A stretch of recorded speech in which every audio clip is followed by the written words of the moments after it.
La parole de Dieu. Qui est Dieu comme toi pour enlever le crime, pour passer sur la révolte comme tu le fais à l'égard du reste. Ton héritage, un Dieu qui ne s'obstine pas pour toujours dans sa colère, mais qui se plaît à manifester sa faveur. De nouveau, tu nous montreras ta miséricorde. Le commentaire. En ce temps de carême, qu'il est doux et encourageant de contempler la miséricorde de Dieu. Le péché, le nôtre et celui du monde, est profondément déprimant. Il nous enferme dans des impasses qui nous assignent à résidence dans la stérilité et la morosité, parfois le désespoir. Or, l'amour de Dieu ne voit pas en nous ce péché d'hier et d'aujourd'hui, mais ce futur saint, que chacun est appelé à devenir dès son baptême. La miséricorde est du côté de l'avenir. Elle ouvre sans cesse le chemin qui mène au ciel. Elle produit de neuf avec une merveilleuse créativité. Elle sait même recycler notre péché, en particulier dans le sacrement de réconciliation. Le trouble, la honte, voire le mépris de soi sont renfermés en action de grâce. Dynamisme et humble désir d'avancer sur le chemin de la sainteté.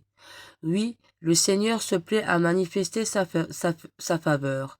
Alors osons demander les grâces dont nous avons besoin. Il se réjouit d'avance de nous combler. Partager. Qui est comme toi s'interroge le prophète Michée, dont le nom hébreu signifie justement qui est comme Dieu.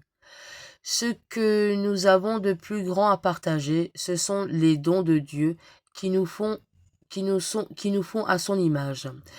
Il nous revient de faire de ce temps de carême un exode, une sorte de nous-mêmes pour mettre nos qualités d'âme au service d'autrui. Dieu se plaît tellement à manifester la fidélité de son amour. Disposons-nous à être perméables à l'amour divin pour laisser transformer nos pensées, nos paroles et nos actes.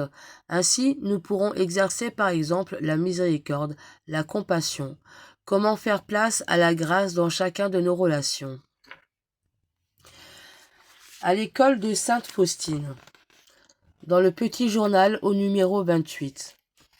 Un jour, Jésus me dit « Demande à la Mère supérieure la permission de porter un Sicile pendant 7 jours. » La supérieure répondit « Je ne vous autorise absolument pas à porter un Sicile. » Je dis « Seigneur, vous m'ordonnez d'aller demander cette mortification à la Mère supérieure et elle me le refuse. » Jésus me dit « Je n'exigeais pas tes mortifications, mais l'obéissance.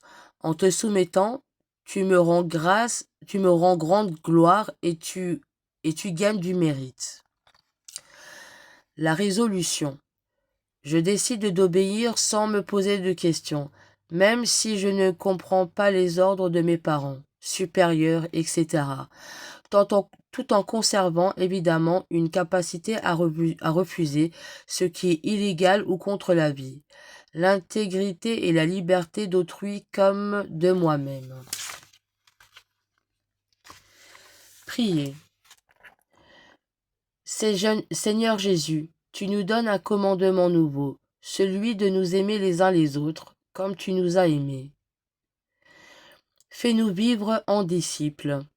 Réveille notre attention pour les affamés. Fais-nous vivre en disciples. Apprends-nous à désaltérer ceux qui ont soif. Fais-nous vivre en disciples. Accorde-nous de vêtir ceux qui sont nus. Fais-nous vivre en disciples. Rends-nous soucieux de ceux qui y sont étrangers. Fais-nous vivre en disciples. Déploie notre capacité à écouter ceux qui nous ennuient. Fais-nous vivre en disciples. Affermis notre compassion pour les malades. Fais-nous vivre en disciples. Donne-moi de soutenir ceux qui sont privés de liberté. Fais-nous vivre en disciples. Fortifie notre prière pour les défunts. Fais-nous vivre en disciples.